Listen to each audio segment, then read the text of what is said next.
Sir, আজকে আপনার কাছে আমার প্রশ্ন, আমাদের শরীরের প্রয়োজনীয় মিনারেল কি রিভার্স অসমোসিস দূর করে থাকে? ধন্যবাদ। রিভার্স অসমোসিস সিস্টেমটা হচ্ছে ইউএসের টেকনোলজি। আর ইউএস এই টেকনোলজিটা যখন তৈরি করে, মূলত হচ্ছে রিভার্স অসমোসিসের মাধ্যমে পানিটা পিওর করাটাই তাদের হচ্ছে মূল উদ্দেশ্য ছিল। এখন পানিটা পিওর করতে হলে পানিতে যেমন মিনারেল থাকে, তেমন ক্ষতিকারক বেশ কিছু ব্যাকটেরিয়া, ভাইরাস এবং খনিজ পদার্থের মধ্যেও লেড, মার্কারি, আর্সেনিক এই জাতীয় ক্ষতিকারক খনিজ পদার্থ পানিতে বিদ্যমান থাকে। তো মূলত ইউএসের যে টেকনোলজিটা করছে, তাদের উদ্দেশ্য ছিল যে আমাদের পানি যেটা খেতে হয় বা পান করার জন্য যে পানি, এই পানিটা বিশুদ্ধ পানি হওয়া দরকার।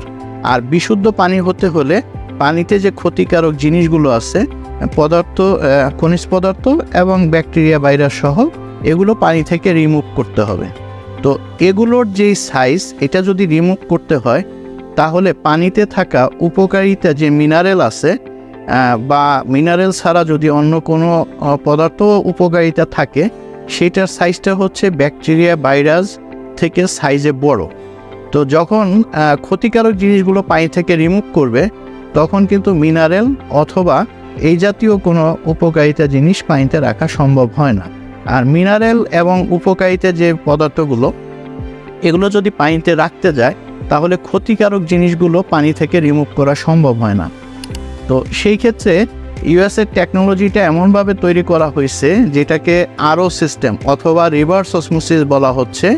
এইটা পানি থেকে যেমন ক্ষতিকারক জিনিসগুলো দূর করবে, ঠিক তেমনি এর সাথে উপকারিতা জিনিসও যা থাকে তাও রিমুভ করে দেয় পানি থেকে।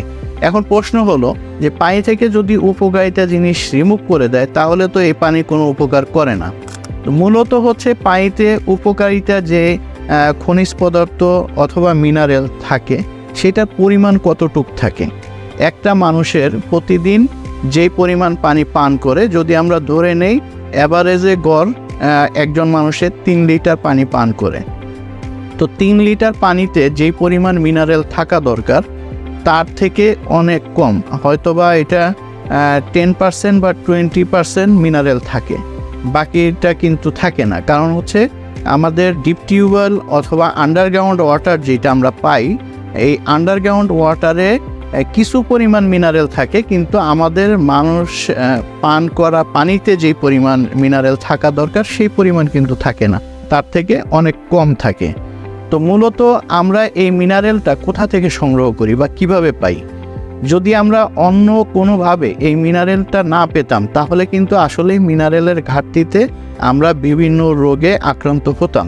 কিন্তু এই মিনারেলের ঘাটতিটা পাচ্ছি আমরা মূলত ফলমূল, শাকসবজি, যেটা আমরা প্রতিনিয়ত খাচ্ছি অন্য অন্য খাদ্য থেকে। যার কারণে মিনারেল পানিতে যদি কমও থাকে, সেটি আমাদের খুব একটা এফেক্ট করে না বা ক্ষতি করে না। যার কারণে আমরা পানির যে মিনারেল কম আছে, এটা আসলে অনুভব করতে পারি না। আর অনুভব করার প্রয়োজনও হয় না, যেহেতু আমরা অন্য জায়গা থেকে এটার ঘাটতিটা পূরণ করতেছি। আর যদি আমরা এইভাবেও দেখি যে আমরা সাধারণত পানি পাই 2টা ক্যাটাগরি অথবা 2 ধরনের। একটি হচ্ছে মিনারেল ওয়াটার, আরেকটা হচ্ছে ড্রিঙ্কিং ওয়াটার। তো ড্রিঙ্কিং ওয়াটারে যেটা আমরা যত বোতলজাত পানি পাই আমাদের দেশে, এর ভিতরে ম্যাক্সিমামই হচ্ছে ড্রিঙ্কিং ওয়াটার। ড্রিঙ্কিং ওয়াটারে আসলে মিনারেল কি পরিমাণ থাকে, কতটুক থাকে, এটা কিন্তু ওইভাবে নির্ধারণ করা নাই। আর যেটা মিনারেল ওয়াটার, সেটা কিন্তু সম্পূর্ণ মিনারেল ওয়াটার। সেখানে মিনারেলের যে কম্পোজিশন বা যে প্যারামিটারগুলো থাকা দরকার, সেগুলো পানিতে থাকতে হবে, এটা বাধ্যতামূলক। যদি না থাকে, তাহলে সেটা কিন্তু মিনারেল ওয়াটার হবে না। আর মিনারেল ওয়াটার এবং ড্রিঙ্কিং ওয়াটারের প্যারামিটার কিন্তু এক না, দুইটা কিন্তু 2 ক্যাটাগরি। যেমন আমরা যদি বলি যে মিনারেল ওয়াটার আমাদের দেশে কিছু বাইরের কোম্পানির বিক্রি হয়, যেগুলো 1/2 লিটারে একটা মিনারেল ওয়াটারের বোতল, আমি যতটুকু জানি যে 1/2 লিটার পানির দাম। অথচ আমরা যেসব বোতল ওয়াটারগুলো পাই, এগুলো কিন্তু ড্রিঙ্কিং ওয়াটার, যেটা 20 টাকায় 1/2 লিটার পানি পাওয়া যায়। তো আমরা কি মিনারেল ওয়াটার পাচ্ছি বা মিনারেল ওয়াটার পান করতেছি? আমরা কিন্তু ড্রিঙ্কিং ওয়াটার পান করতেছি। আর ড্রিঙ্কিং ওয়াটারে আসলে মিনারেল ওই অর্থে খুব বেশি থাকে না।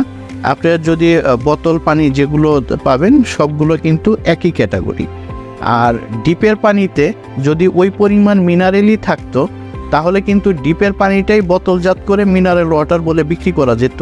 যেহেতু ডিপের পানি বা আন্ডারগ্রাউন্ড ওয়াটার পানিতেও সেই পরিমাণ মিনারেল থাকে না, তাই ওটাকেও কিন্তু মিনারেল ওয়াটার বলে বিক্রি করা যায় না বা মিনারেল ওয়াটার বলা যায় না। তো আমরা যেটা পাচ্ছি সব মিলে সেটা হচ্ছে ড্রিঙ্কিং ওয়াটার।